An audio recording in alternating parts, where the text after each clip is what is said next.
Listo. Y bueno, este texto en Santiago del 1 al 6 sugiere una fuerte advertencia contra los ricos, ¿no? Aquellos que se aprovechaban de los pobres, que los estafaban, que incluso cometían el acto de asesinato contra personas que eran inocentes.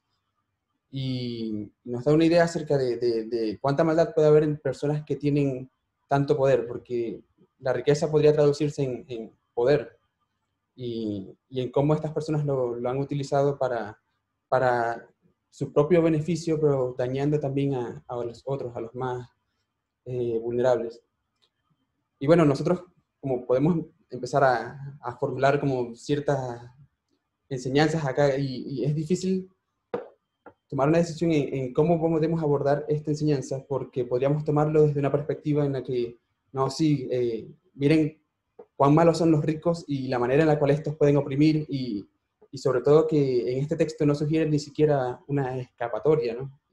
Solamente habla acerca de la condenación hacia ellos, no dice acerca de arrepiéntanse, no da una sugerencia de que hay una posibilidad de perdón para ellos.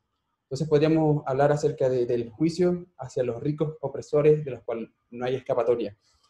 También podríamos hablar acerca de lo malo que son las riquezas, ¿no? Y empezar a decir, como decía el presidente Chávez, ser rico es malo.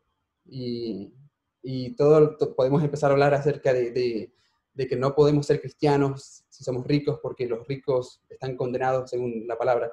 Como que, y no me invento nada de esto, sino que son las formas en las cuales, a lo largo de las diferentes etapas que viví en este cristianismo, que podemos soler escuchar en cuanto a los ricos. Obviamente la advertencia es bastante clara acá acerca de los ricos. Pero algo que sí me gustaría como aclarar una vez más, es acerca de que no, por curioso que parezca, no es un pasaje primeramente ni de esperanza para los pobres, no es un pasaje acerca de que nos debería hacer sentir bien. Y lo digo porque muchas veces cuando somos oprimidos como personas, y sobre todo en estos tiempos, ¿no?, en los cuales vivimos un mundo tan polarizado, y a la vez como que los medios nos hacen darnos cuenta de la situación grave que se vive en el mundo o en diferentes países con la desigualdad, y cómo los ricos y los poderosos se han aprovechado tanto de los pobres, ¿no? Pero este no es el pasaje que nos da esperanza, en el sentido de, oh, qué bueno, yo fui afectado por ellos, pero este no es un pasaje que me dice, ah, qué bueno que ellos van a tener su castigo, van a tener su merecido, el castigo justo. Si bien nos revela cuál es la consecuencia de este abuso del poder, es una advertencia para todos nosotros, y después más adelante lo vamos a ver, más que algo que nos va a hacer un suspiro y nos provoca un bienestar, sabiendo de que los malos van a tener su merecido. Pero avanzando un poco, reflexionando acerca de este texto, sí me gustaría escuchar una que otra opinión nada más. Basado en este texto, entonces podríamos decir, ¿es pecado tener riquezas? ¿O es pecado ser rico?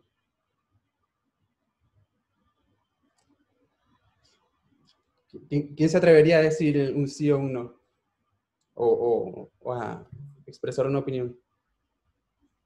Bueno, yo citaría el pasaje donde dice que es más fácil que entre un burro o un caballo por ¿Un camello? o un camello por el agujero de un alfiler, que un rico pase a través de los cielos. Claro, que es más fácil que un camello entre por el ojo de una aguja que un rico entre al reino de los cielos. Uh-huh. Claro, pero ahí no nos dice si es malo o bueno, ¿no? Bueno, No, solo lo digo como para aportar más sí. condimento todavía, sazonar.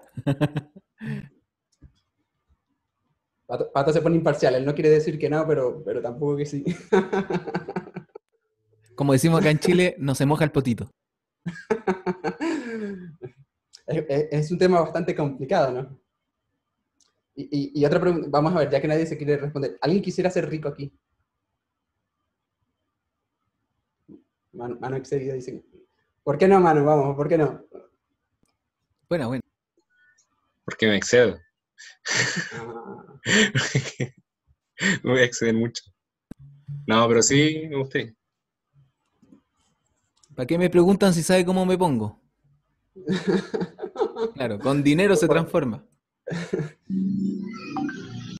Sí, Manu quiere ser creo que es en el libro ¿cuál es? El de, ya se me va a hacer el otro de Salomón que dice, no me des mucho para que no blasfeme contra ti, Ah, ni sí. demasiado Así poco es, para no robar, así es. Lo justo y solamente lo necesario, justo. Sí. claro. Ahora, ¿cuánto es lo justo? Ese es otro tema también. Quizá ahí ya se empieza a perder un poquito el margen por la media. No, lo justo es el Ferrari, pues. Eso es lo justo. Con un Lamborghini ya, eso Una basta. Eso casa es justo, ahí, señor. una casa en Noruega, algo poco. De 4 hectáreas. Claro, por lo bajo.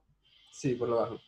Ya, bueno, inevitablemente es como que las riquezas es algo que nos tienta, ¿no? Porque la riqueza en sí misma es poder, es beneficios, libertad, nos da tantas cosas, ¿no? Pero por el otro lado nosotros podríamos decir esto basándonos en la advertencia, ¿no? Creo que es muy difícil, habiendo leído los primeros 6 versículos de este capítulo, decir que queremos ser ricos, ¿no? O es difícil mantenerlo, o es difícil decir que no es malo, cuando claramente aquí ya hemos visto que hay una advertencia. Y un gran poder conlleva una gran responsabilidad. Dice. Yo creo que esa es la ¿Qué frase versículo es más ese? sabia que podemos sacar de los cómics de Marvel.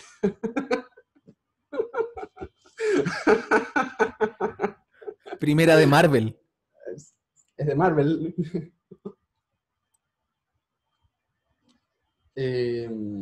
A ver, claro, a primera instancia nosotros podríamos decir, bueno, es que las riquezas en sí, pues, obviamente es pecado, es malo, porque aquí nos está advirtiendo acerca de todo lo que les va a pasar a los ricos. Entonces, como consecuencia, nosotros podemos decir, no, bueno, si esto es lo que les va a pasar a los ricos, pues obviamente es malo ser rico porque estamos condenados.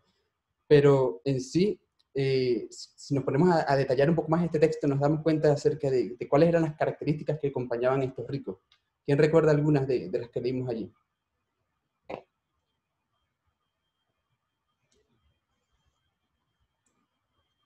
Por lo menos veíamos claramente que sus obreros estaban protestando, ¿cierto? Y había una protesta hacia los ricos porque habían sido estafados con sus salarios. Y no conforme con eso, después vemos que incluso asesinaron a personas inocentes, que nada tenían que ver, que no merecían ese castigo. Y ahí nosotros podemos darnos cuenta, pero es que, ¿cuál es el problema con los ricos? Porque evidentemente sabemos que asesinar, que estafar, todo esto son pecados que están claramente explícitos en la Biblia, y sabemos por razonamiento que es algo que está mal. Pero si empezamos a reflexionar un poco acerca de cuál es el verdadero problema de aquellos que tienen riquezas, podremos descubrir que en ellos hay codicia.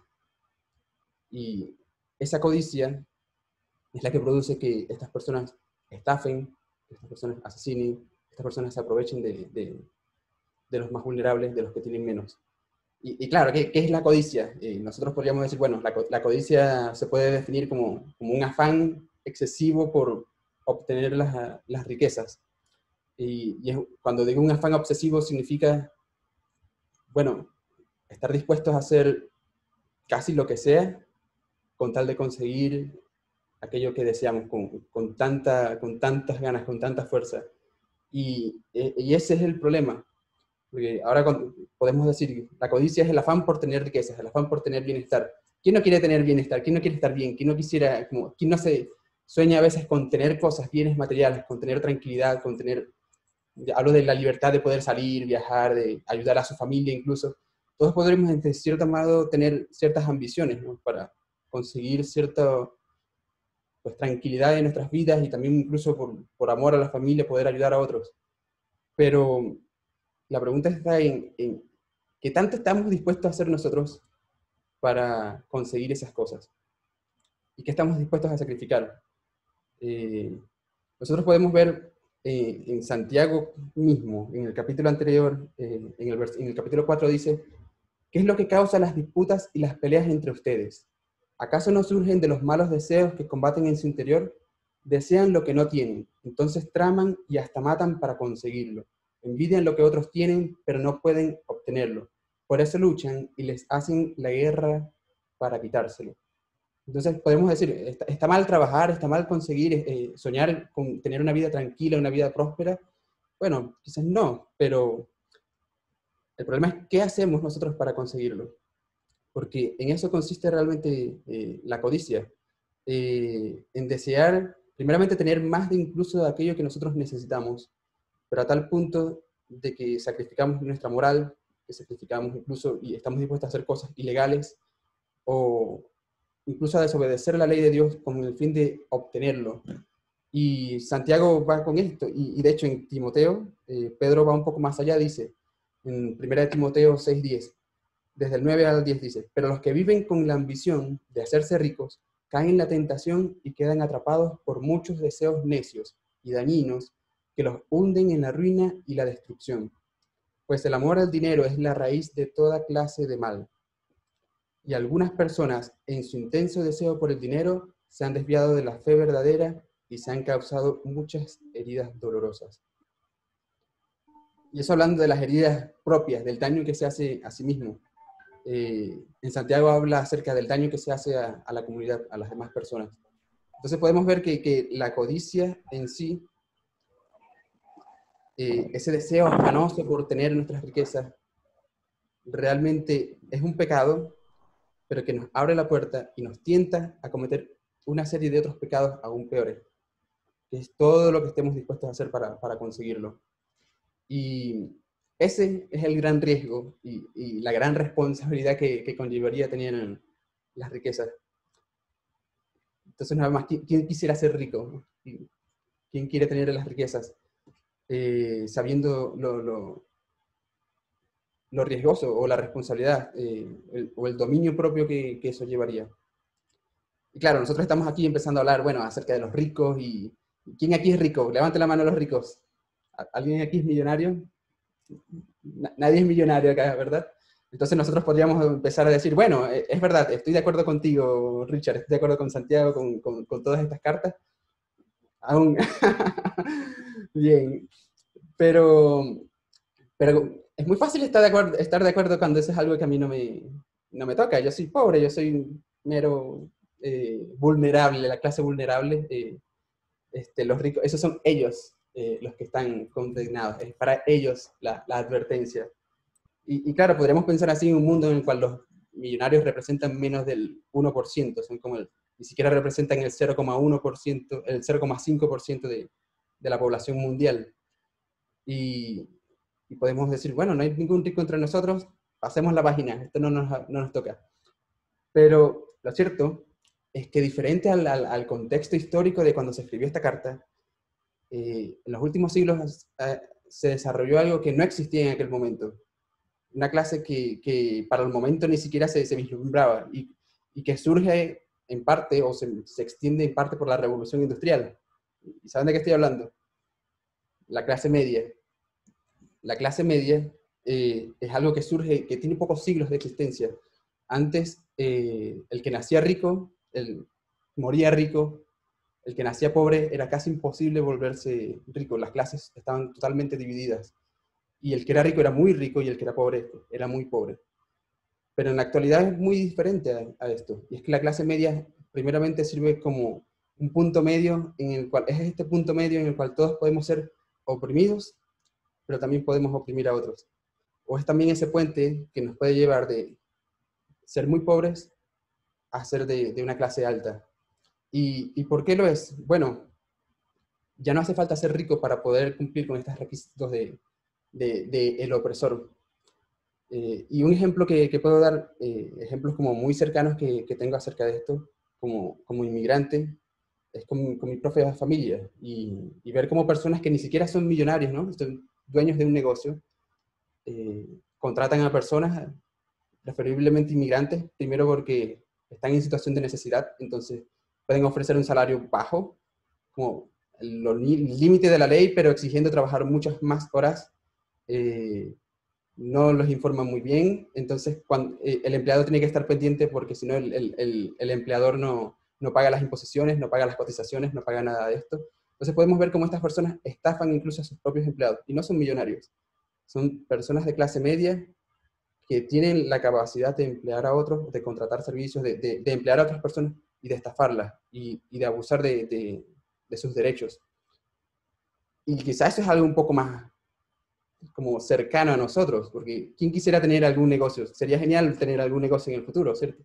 O es algo que es mucho más posible para cualquiera de nosotros, o quizás que alguno los tiene, o que sus familiares lo tienen, o que tienen un amigo, un conocido, alguien que ustedes aprecien que lo tiene. Y esta clase media que está en crecimiento también corre este riesgo.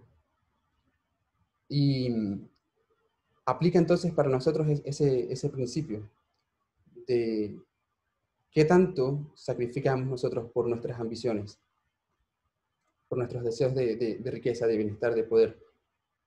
Porque eso puede hablar acerca del egoísmo, acerca de este individualismo, de este deseo de estar bien yo, sin importar la condición de nuestro prójimo, de quienes nos rodean. Y eso definitivamente es algo que Dios reprueba y que a lo largo de todo ese evangelio podemos ver cómo es contrario a sus palabras de una vida en comunidad, de un cuerpo en Cristo, de preocuparse por el prójimo, de las parábolas que enseñaba Jesucristo, va completamente en contra de cómo Dios quiere formar nuestra sociedad.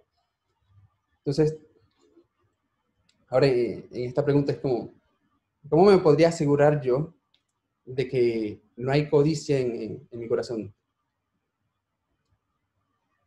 ¿Qué sería lo contrario a ser codicioso?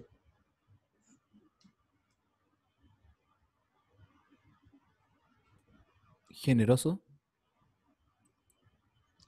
Ese sería un antónimo de ser codicioso, ¿no? Porque nos podemos dar cuenta de que el codicioso es alguien que es egoísta, es alguien que se preocupa por sí mismo y con el fin de obtener sus metas o sus objetivos, daña al otro. Pero el generoso es todo lo contrario.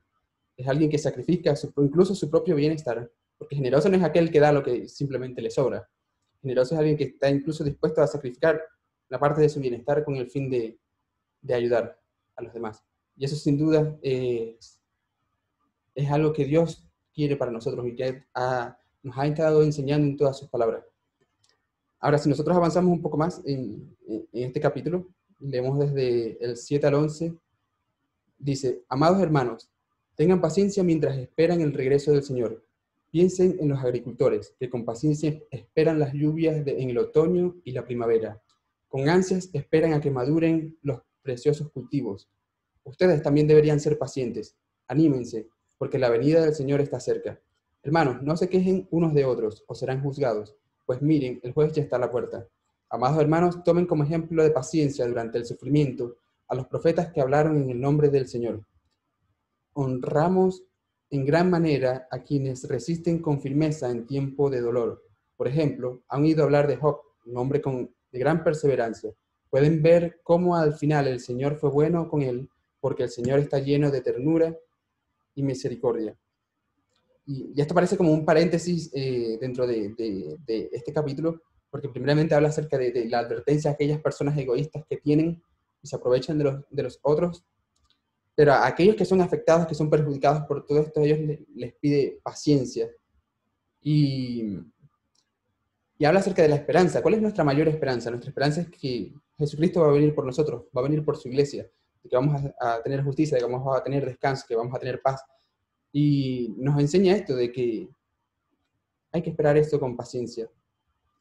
Y Él nos pide que seamos pacientes no solamente en un momento en el cual nuestra vida es grata, porque es muy fácil esperar el reino de Dios cuando estamos bien, cuando nadie se aprovecha de nosotros, cuando tenemos lo que se necesita. Pero Él no nos pide que ese sea el momento de tener paciencia solamente, sino que también en el momento de sufrimiento, de angustia, en los momentos en los cuales somos oprimidos, en los cuales somos perseguidos, o que somos simplemente repudiados, en esos momentos también Él nos pide que seamos pacientes.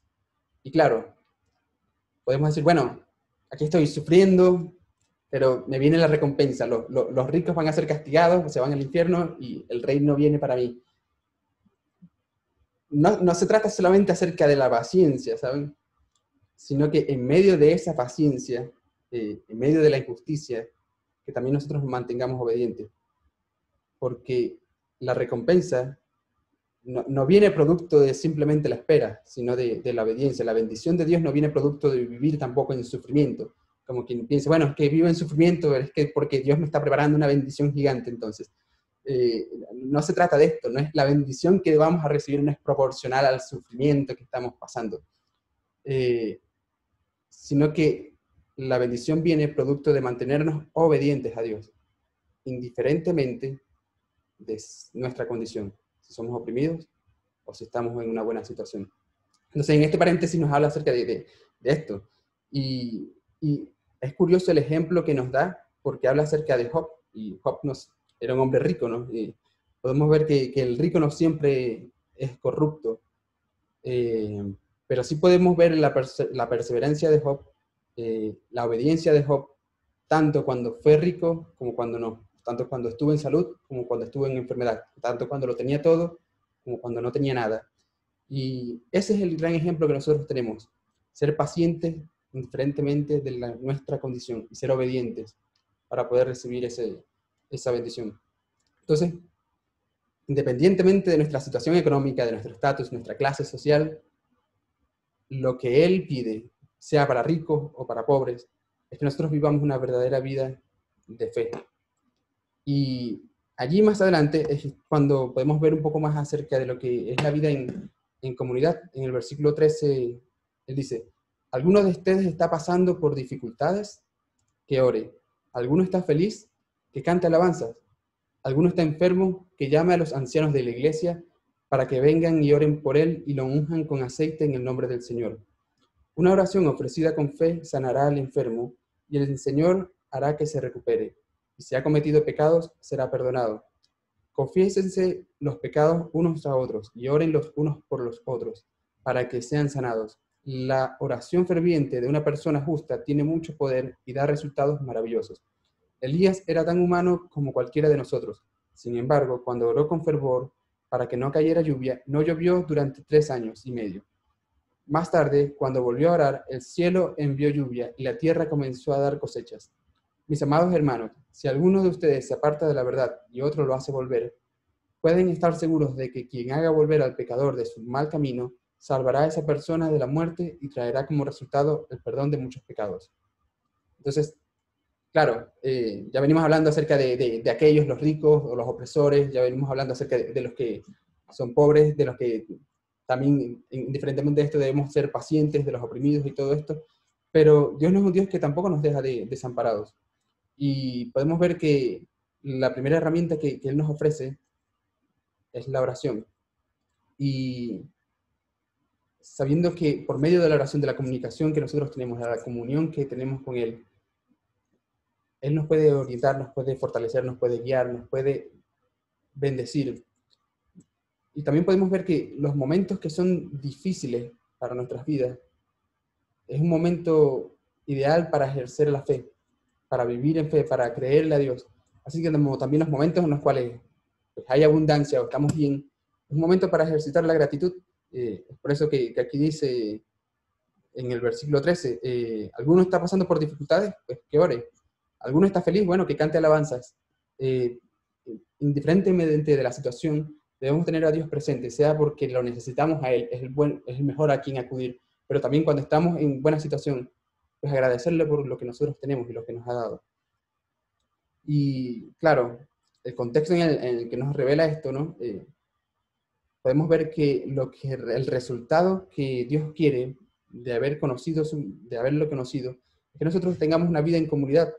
Y ahí podemos ver también la preocupación que tienen los demás hermanos por los que están en mala situación. Alguno está enfermo, nos dice, bueno, ore a Dios y Dios lo va a sanar, ¿no? Ciertamente, sino que hay una acción de otra persona a quien le importa, hay una acción de oración, hay una acción de sanidad por medio de un hermano de la comunidad. ¿Hay alguien que se apartó? Bueno, hay que saber también que aquel que se preocupe por su hermano, Dios bendice a esa persona, porque Él espera que nosotros también nos duela, así como Él le duele el mal ajeno. Y podemos ver que Dios no es un Dios que es ajeno al mal humano. Tampoco quiere que nosotros seamos ajenos a esto. Él quiere que nosotros nos preocupemos por nuestra comunidad. Y ahí podemos ver cómo los principios o los valores que Dios quiere inculcar en nuestras vidas son tan diferentes a los cuales surgen en nuestro corazón cuando nos convertimos en personas codiciosas, porque ya vimos claramente que el codicioso es alguien que es egoísta, es alguien que le importa su propio beneficio, es alguien que lucha por su propio bienestar independientemente de lo que le ocurra al prójimo. Mientras que la persona que vive en comunidades, y una comunidad sobre todo, una comunidad en la cual Dios es el centro, podemos ver que es una persona que se preocupa por el otro, es una persona que si alguien se aparta, si alguien está enfermo, si alguien necesita, pues estar allí. Y esas son las grandes diferencias entre el problema de cómo es el rico y el problema y el cómo quiere Dios formar nuestra vida en comunidad. Entonces, resumiendo aquí, parece que el problema no es tanto las riquezas, sino la codicia en nuestro corazón y el riesgo que la codicia lleva cuando nosotros conseguimos aquello que estábamos buscando, esas riquezas. Y ya para cerrar en esta enseñanza podemos ver bueno, primeramente no es que Dios nos quiere pobres, como muchas veces podemos pensar, no es que Dios nos quiere oprimidos. Su plan siempre ha sido mantenernos en libertad. De hecho, la libertad nosotros la vendimos, pero su plan siempre ha sido que nosotros vivamos en un bienestar. Y el único detalle es que a diferencia de cómo en el mundo se vive, es que en su reino, en su plan, Él no quiere que nosotros tengamos una vida egoísta o materialista. Su reino no es acerca del materialismo. Y Dios no necesariamente por esto condena la abundancia, pero sí condena el deseo desenfrenado de poder y de las riquezas que lo terminan desplazando a Él del trono de nuestras vidas, pues para sentar nuestro yo. Eso es lo que realmente condena. Y también podemos ver nosotros en este capítulo que pues, Dios cuida especialmente de aquellos que son oprimidos. Y por eso tenemos esta comunicación directa con Él. En momentos difíciles, orar. En momentos de necesidad de acompañamiento humano, está la comunidad que se ha formado en los principios de Dios. Y a Dios es un Dios que le importa el bienestar humano. Y esa preocupación que Dios tiene por nuestro bienestar, esa preocupación es sin duda el mejor ejemplo, es un excelente ejemplo que nosotros podemos imitar. Y claro, si nosotros reflexionamos un poco más acerca de este texto, ahí sí podemos darnos cuenta, ¿no? De que deberíamos preocuparnos de qué es lo que hay en nosotros, cuáles son nuestros anhelos, cuáles son nuestras ambiciones, si hay codicia en nuestra vida, qué es lo que encontramos en el centro de nuestro corazón, ¿no? Si hay materialismo, o también quizás si no hay nada de estas cosas, ¿qué hay en nuestro corazón? ¿Hay rencor hacia los que sí lo son? ¿Hay rencor hacia los que nos dañan, acerca de los que se aprovechan? Porque nada de estas cosas son las que deben estar en nosotros.